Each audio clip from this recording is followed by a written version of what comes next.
Hi, everyone, and welcome to Ad Age Remotely. I'm Brian Bonilla, agency reporter here at Ad Age. Thank you for joining us.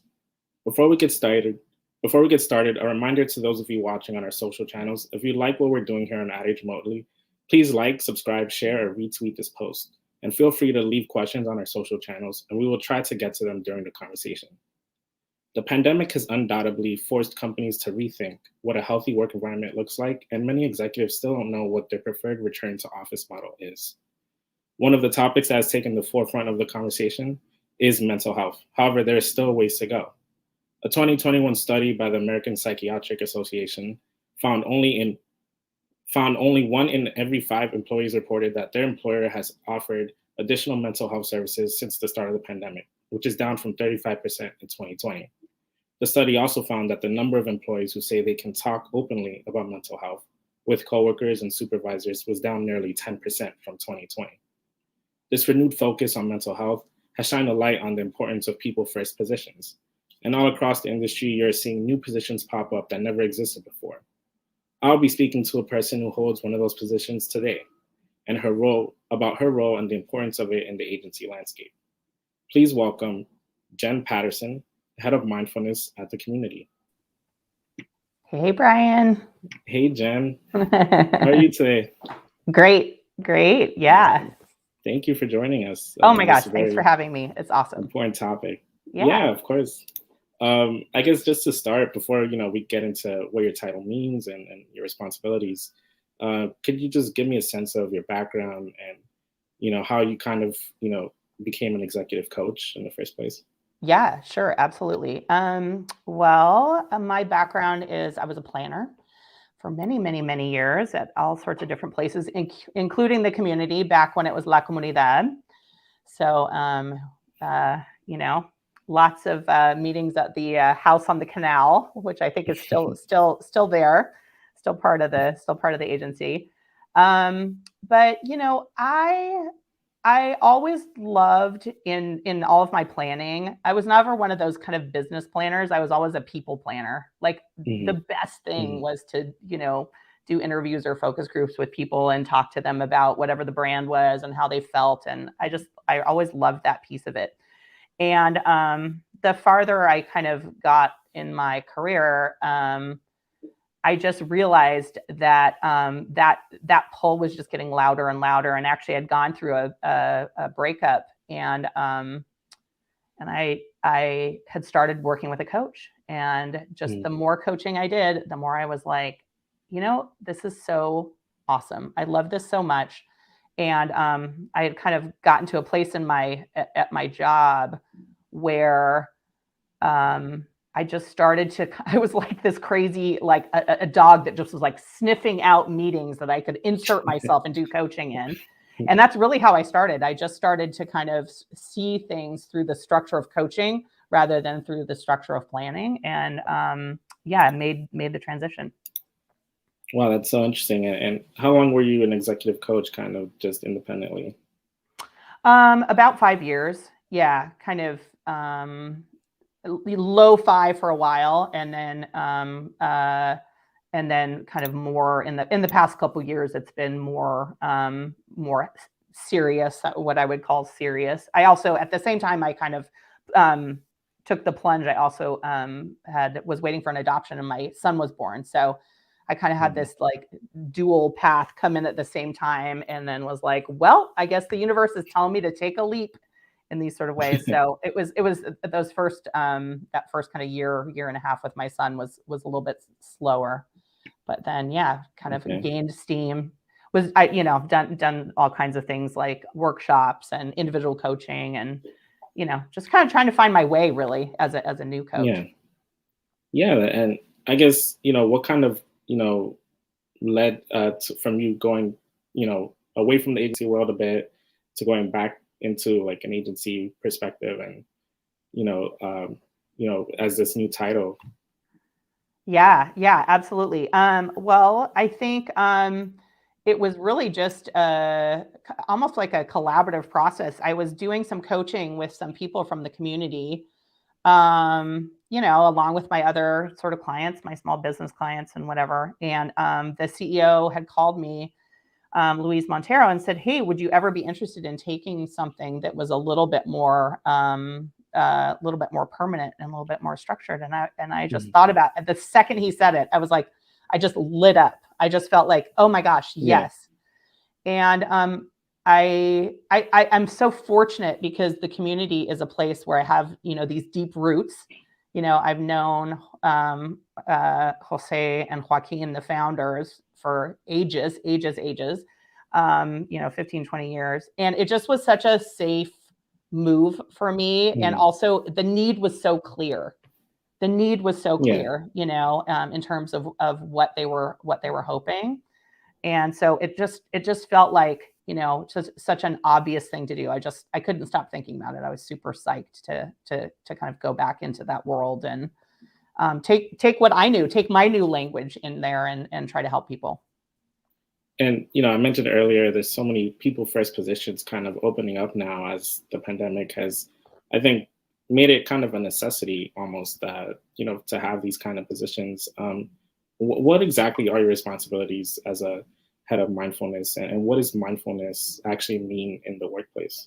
I love that question so much. I gave a speech once where I had practiced with a friend, and then he was like, "That was so good. So what was that about?" It's kind of like that. Yeah. Mindfulness is really about having awareness, like getting out and above our emotional state and asking questions about, where did that come from? Where did that thought pattern, where did that behavior pattern, where did that response come from? So, mindfulness is just one of the many tools that we use in coaching. But really, I think Luis, when he got with me, his real vision was just to make support more broadly available for the agency. Okay. So that's really the mandate that I came in with. And then I had gone back to them and said, I'd really love to do some coaching with the executive team, because I feel like, we got to get up at the headwaters in addition to kind of, where everything is pooling in the lake. So, we kind of started that, I want to say in September. I started in July, and then started that executive leadership team coaching in September. But yeah, I have individual clients. I have kind of office hours where you can book an individual session. People will come and book a session about everything from, obviously work-life balance is the biggest theme, but stress about working with their boss. They've got a new boss and they don't feel like they're clicking.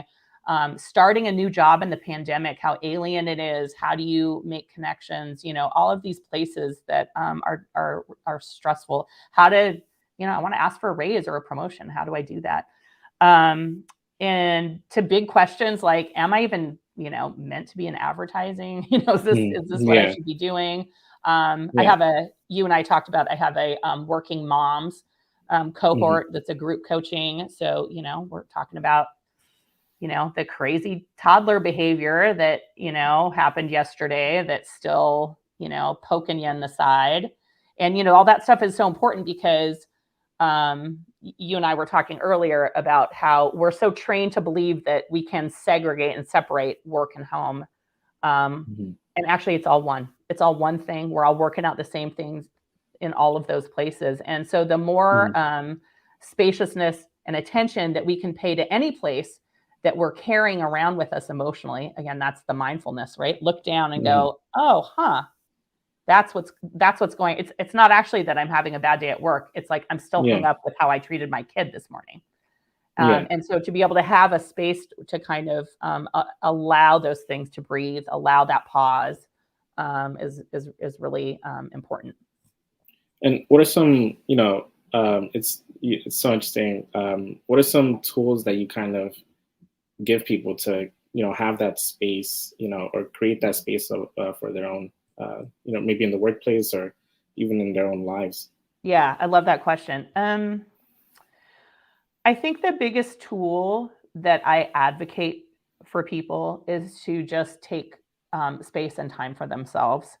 I think what we've really seen in the pandemic is how nobody feels like they're doing enough, they're contributing enough. Lots of stress about especially for working parents, having to have your kid's school is closed. I had this happen to me a week ago. My kid's school was closed for 13 days because of a COVID exposure. How am I working in this climate and condition? And we're so not trained to say, you know what, I am going to prioritize myself and pick and choose where I'm going to focus my attention. Where is my attention best served? Instead, we're trained to come at it the other way, which is I'm going to try to cover all of that I can cover, and kind of peanut butter myself across the whole thing, and that's what duty looks like. You gotta show up for all of those meetings. So that's the biggest thing, is trying to get people to elevate themselves first, elevate themselves over anything else. And then really ask, how are you best served? How are you best served? And then, all my clients will tell you, I'm a big hand on the heart, close the eyes and hand on the heart, take a minute and ask yourself, what's really going on here? What's really going on here? And where am I in this? How do I feel about this? What am I being called to do? And I think we are just not trained to do this. We're trained to be so productive. There's a lot of credit and kudos around how much, especially in advertising. Advertising is like a grind sport. The sport is about the grind, right? So there's a real cultural narrative in advertising that's about, all that you left on the field there, and how somehow that makes things better. And actually don't agree with that. I don't think that makes anything better. I think it's just a thing that we told ourselves the way it needs to be. And so I'm always looking to help people find ways to just catch themselves in what's learned versus what's true. Are these self-induced barriers, or are these self-inflicted barriers, or are these like agency-inflicted barriers? I think it's important to make that distinction, especially as like leaders look to, create a new environment for the future of work. So, what do you think? Well, I definitely think it's endemic to advertising as a culture and agencies in general. But there are agencies out there that are 9-to-5 agencies. That is a thing.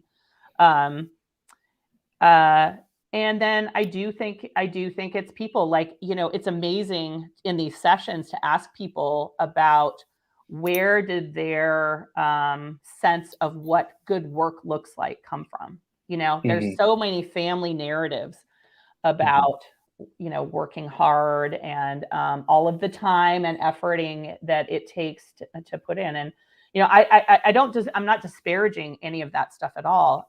For sure. What I want people to understand is where the line is between inspired effort, inspired work, and work for the sake of work because we have a cultural belief in work. And I think that's the side that's killing us, right? It's just the grind, because it feels like it has to be that way, not because, oh my God, I'm so inspired and alive in this project and I'm gonna do it because it feeds me. You walk away with that, happy, full, alive, buzzing. That's different than turning off your computer and feeling so drained out. That's efforting for the sake of it. So, would you say sorry to cut you off a bit. No, go. Would you say the pandemic has kind of helped people kind of realize there's a problem, whereas maybe we were distracting ourselves before we were working from home? Yeah, I think it has done both. I think it has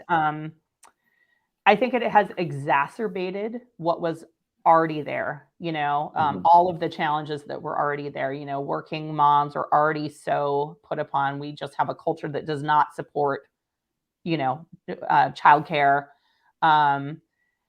We're already stressed out at work. We were already disconnected from our work, and feeling like, I have to. The number of people who say, "Oh, I'm I have to kind of do this because I've already invested all these years in this, and I have to kind of like suck it up and get there and for till I retire. I can't do something else, like these boxes that we put ourselves, they were already there. They were already there before. And then I think the pandemic came in and was like, squish. It's like that Star Wars scene with the trash compactor, where it's like coming in and coming in. I feel like that's what the pandemic has been.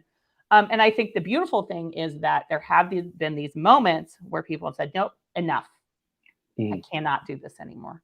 I cannot do this anymore. And I don't know if those people would have gotten there without that pressure. I mean, sometimes like in there's I think it's a Rumi expression, the wound is where the light comes in, so that there's this place where the pressure, the corners, all of that stress just gets to be too much, but then there's an opening, then there's an exhale. Yeah. So I think it's very much both from what you were talking about.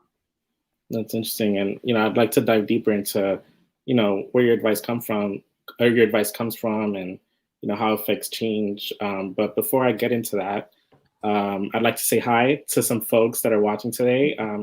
Nancy, Sandipan, Sagar, Natasha, Dato, Adelino, Gustavo, and Patrick, thank you for joining us. For those who are just tuning in, I'm Brian Bonilla, agency reporter at Ad Age, and I'm here with Jen Patterson, head of Mindfulness at the community. If you have any questions for Jen, please leave them on our social channels, and we'll try to get to them. Awesome. All right, and Jen, I think you were touching on something interesting there. So, can you explain, you have these one-on-one sessions, you have these group sessions, but where does the leadership come in? Do you speak to them as well? And do you mention some of the things that you're hearing from the employees? Like, how does that work exactly?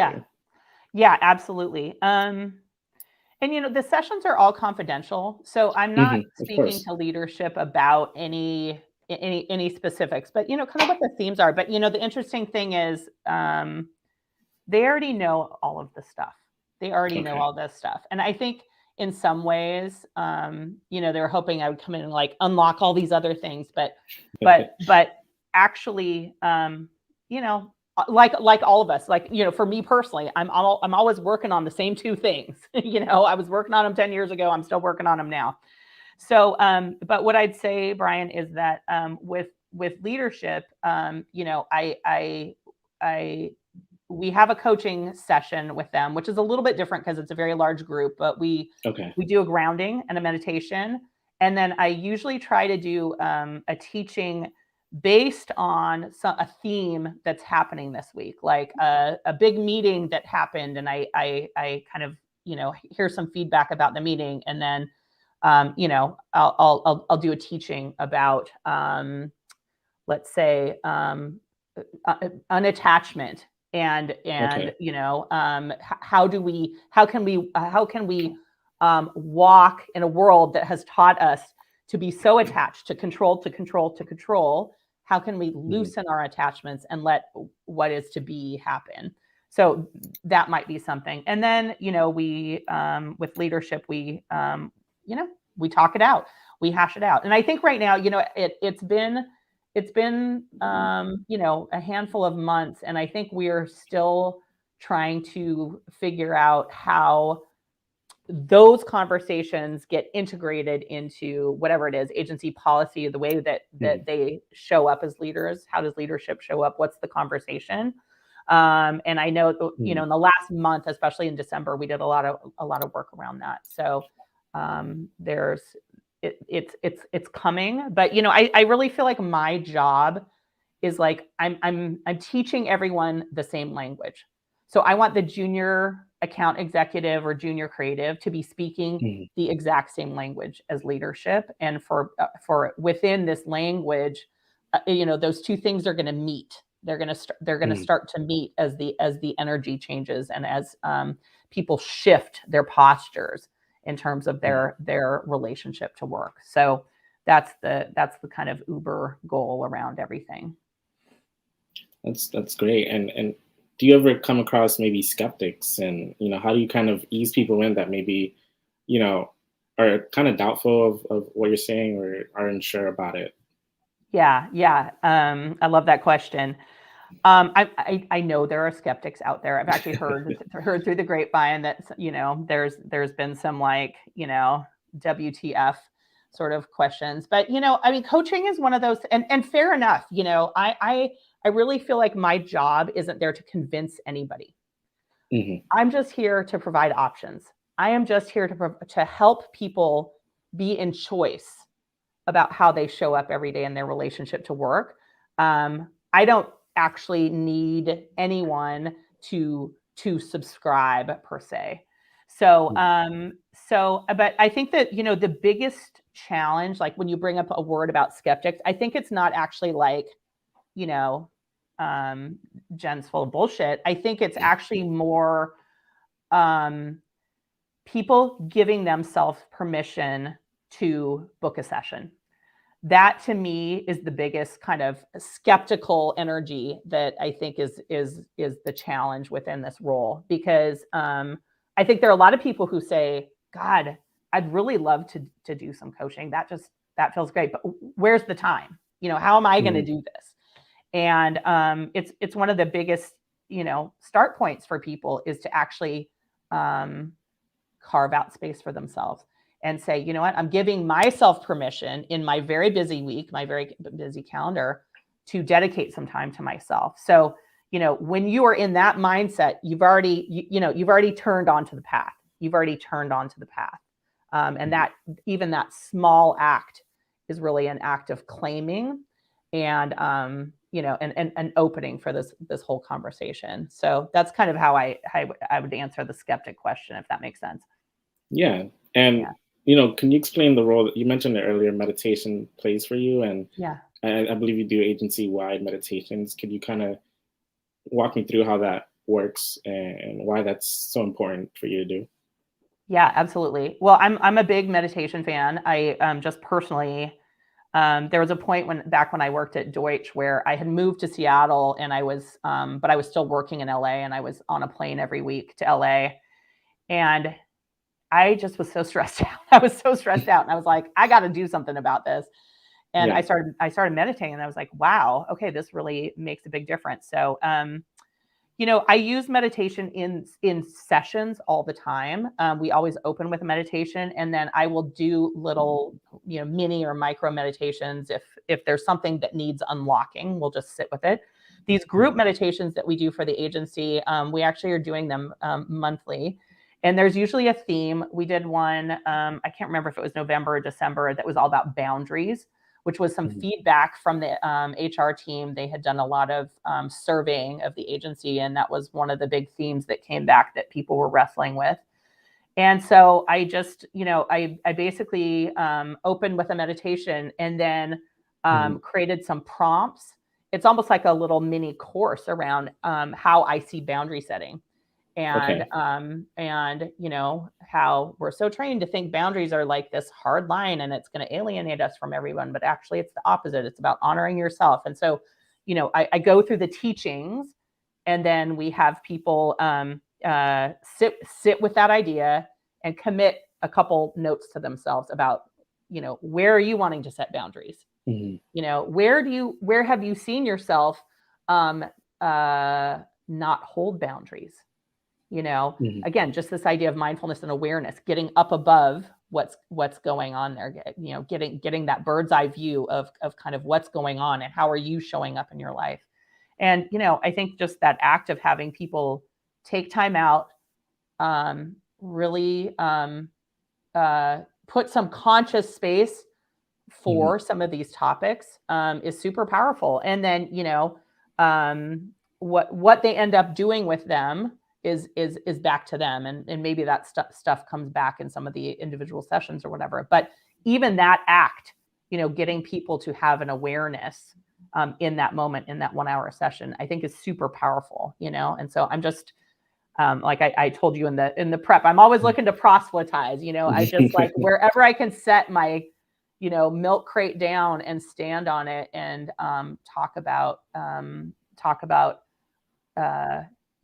a different way of being, a different way of showing up, and what the choice is. I'm gonna do it. And I believe we have maybe time for one more question. So I know a big part of your kind of philosophy is, like you mentioned, creating that pause to give yourself the space to take time for yourself. Also, cultivating gratitude. Can you give for the viewers at home just some examples of exercises or anything that people could use, once they leave this live stream and get back to their Zoom meetings and all Yeah. that.